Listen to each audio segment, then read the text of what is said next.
Assalamualaikum warahmatullahi wabarakatuh. Selamat siang Bu Andri. Perkenalkan nama saya Arun Nurdiansa, NPM 22716616138. Mata kuliah Data Mining RK01. Di video ini saya akan menganalisis data yang saya ambil dari sumber website Jakarta Open Data yang bersifat open source dengan dataset yang berjudul jumlah penderita DBD hasil penyelidikan epidemiologi di Provinsi DKI Jakarta pada tahun 2015. Di sini saya menggunakan Google Colabs untuk menganalisis datanya. Baiklah, kita mulai saja. Di sini sebelum kita menganalisis datanya, saya akan memasukkan dataset saya yang akan dianalisis. Seperti ini. Di sini kita tarik ke sini. Oh, oke. Di sini data setnya sudah saya simpan. Baiklah, kita mulai sekarang. Di sini saya menggunakan 3 library, yaitu yang pertama ada import pandas. Yang pertama adalah library pandas yang digunakan untuk mengimport pustaka pandas dengan alias PD yang digunakan untuk manipulasi data dan analisis data. Lalu di sini ada library Cibron. Library ini digunakan untuk mengimpor pustaka Cibron dengan alias NSS yang sering digunakan untuk visualisasi data. Lalu di sini ada yang ketiga dan yang terakhir. Di sini saya menggunakan library Matplotlib Pyplot. Library ini dulu untuk mengimpor pustaka Matplotlib Pyplot alias PLT yang digunakan untuk membuat visualisasi grafis. Dilanjut di sini saya memasukkan kode Python df sama dengan pd.read Excel untuk membaca file Excel saya, dan di sini di bawahnya saya akan kode df.head 528-nya itu kode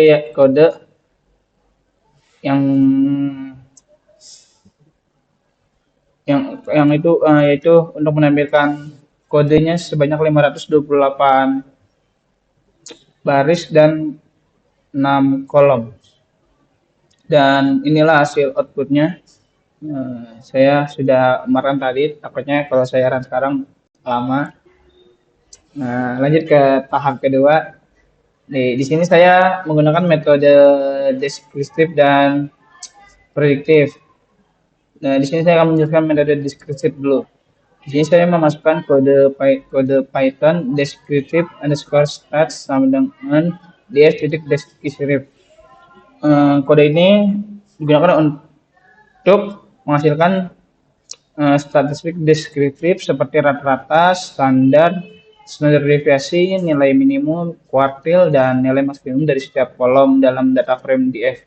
Dan inilah hasil dari output yang di atas. Lanjut ke tahap yang ketiga. Di sini sama, kita membaca filenya dulu dengan kodenya ini. Lalu di sini saya juga masukkan kode if ini yang 3 baris untuk mengecek apakah kolom penderita dan meninggal ada pada dalam data frame-nya. Lanjut di bawahnya, di sini saya membuat kode Python untuk membuat histogram kasus demam berdarah. Di sini ada kodenya pel.his yang bernama penderita DBD. Di sini untuk judulnya, terima kasih dan frekuensinya. Lalu di bawahnya saya juga membuat kode untuk histogram kematiannya. Kodenya sama seperti yang kode di atas ini. Paling yang beda cuma outputnya saya. Baiklah, di sini saya sudah marahnya.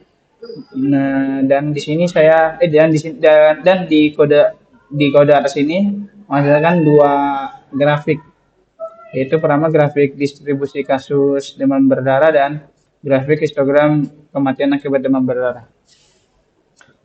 Baiklah, di sini saya akan menjelaskan yang pertama distribusi kasus demam berdarah. Di sini pada grafik ini jumlah kasus rentang 0 sampai 20 kasus, frekuensi terbesar terjadi pada terjadi dengan frekuensi lebih dari 300 kasus. Sedangkan di sekitaran 20 kasus frekuensinya menurun menjadi sedikit di atas 150 untuk sekitar 20 kasus. Lalu menurun lagi di sekitar 30 kasus, frekuensinya menurun menjadi sedikit di bawah 50 kasus, dan terendahnya terjadi pada sekitar 10 kasus. Jumlah frekuensi sangat rendah di bawah 10. Secara umum juga grafik ini, grafik distribusi kasus demam berdarah ini menjelaskan bahwa pada rentang 0 sampai 20 kasus frekuensi menurun secara signifikan seiring dengan peningkatan jumlah kasusnya. Lanjut ke grafik yang kedua, itu distribusi kematian akibat demam berdarah. Pada grafik ini bisa kita lihat dalam rentang 0 sampai 0,25 kasus frekuensinya terbesar dengan frekuensi lebih dari 5.000 kasus. Lalu pada skala 1 sampai 1,25 kasus, jumlah kasusnya jauh menurun, lebih rendah dari sebelumnya. Dan bisa kita simpulkan juga pada grafik ini, menunjukkan bahwa sebagian besar frekuensi kematian akibat demam berdarah berada dalam rentang kasus 0 sampai 0,25 kasus, dan frekuensinya menurun secara signifikan seiring dengan peningkatan jumlah kasusnya juga. Lalu kita lanjut ke tahap berikutnya. Di sini saya membuat histogram pasien demam berdarah. Di sini saya memasukkan kode SQL PLT titik figur buka kurung backslash sampai dengan 10,6, yaitu berguna untuk membuat figur gambar dengan ukuran 10 kali 6 inch menggunakan matplotlib.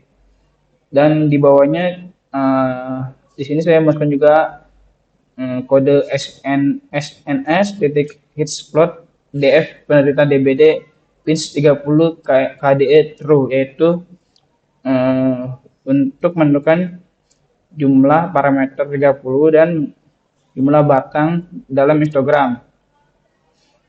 Di sini juga ada kode juga, ini kode untuk nama ininya, lalu jumlah pasiennya untuk yang di bawah dan frekuensinya. Jika di run, hasilnya akan membuat histogram seperti ini, yaitu histogram pasien demam berdarah di Jakarta pada tahun 2015. Baiklah, di sini saya akan menjelaskan histogram ini. Pada grafik histogram ini 0,10 pasien, frekuensi terbesar terjadi pada frekuensi terbesar mencapai sekitar 150 frekuensi. Lalu pada rentang 10 sampai 20 pasien, frekuensinya menurun secara sangat signifikan untuk jumlah pasien di antara 10 sampai 20. Lalu pada rentang 20 sampai 30 pasien, frekuensinya menurun juga, dan pada 30 sampai 40 pasien frekuensinya menurun menjadi sangat rendah. Dan secara umum juga bisa dibilang grafik ini menunjukkan bahwa sebagian besar frekuensi pasien demam berdarah berada pada rentang 0 sampai 10 pasien. Frekuensi ini menurun secara signifikan seiring dengan peningkatan jumlah pasien. Dan grafik ini juga menunjukkan adanya tren penurunan frekuensi yang sangat tajam setelah puncak pada kurang dari 10 pasien. Lanjut ke selanjutnya. Di sini saya akan membuat sebuah grafik tren bulanan penderita demam berdarah di Jakarta.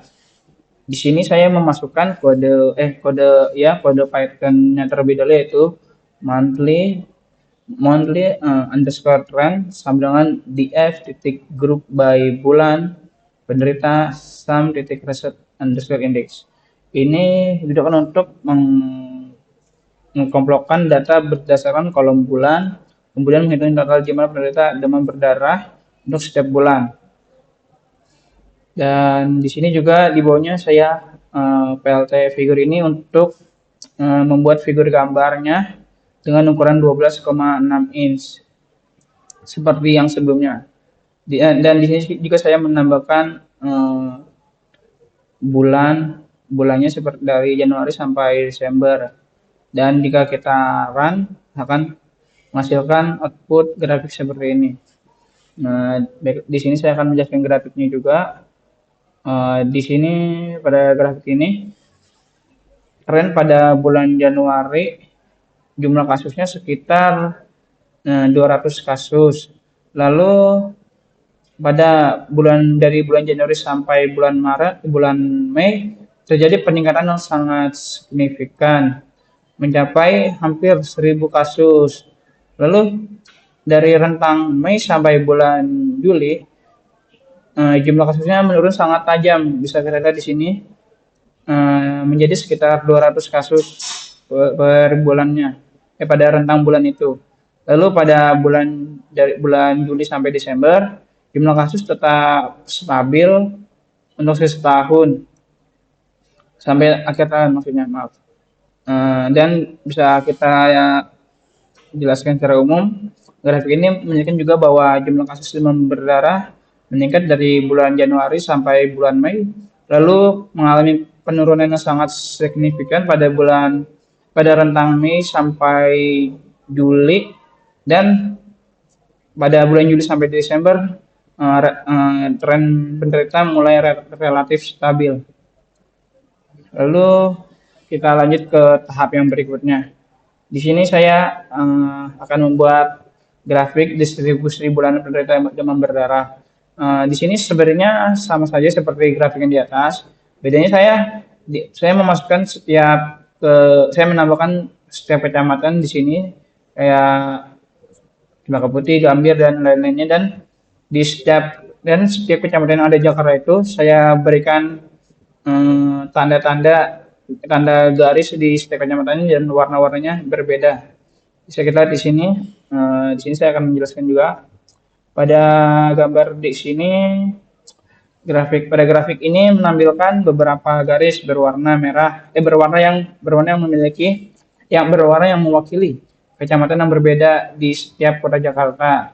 Masing-masing juga memiliki kode warna sendiri seperti yang ditunjukkan di sisi kanan grafik. Di sini ada kayak Kalideres dan warna hijau dan yang lainnya lah. Dan bisa kita juga di sini pada grafik ini ada peningkatan signifikan dalam kasus demam berdarah sekitar Januari hingga Maret pada beberapa kecamatan, dan puncaknya pada bulan Februari untuk sebagian besar kecamatan juga. Lalu pada akhir Maret setelah bulan Maret ada penurunan yang tajam dan jumlah kasus stabil pada semua kecamatan hingga akhir tahun. Dan juga bisa kita jelaskan secara umum, grafik ini menunjukkan juga bahwa kasus demam berdarah meningkat tajam sekitar Januari hingga Maret di semua kecamatan dan mencapai puncaknya di bulan Februari.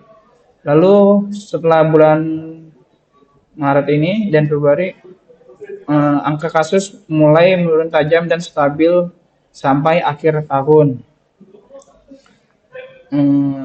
Selesai. Sepertinya cukup sampai sini saja, Bu, penjelasan dari saya untuk menganalisis data ini.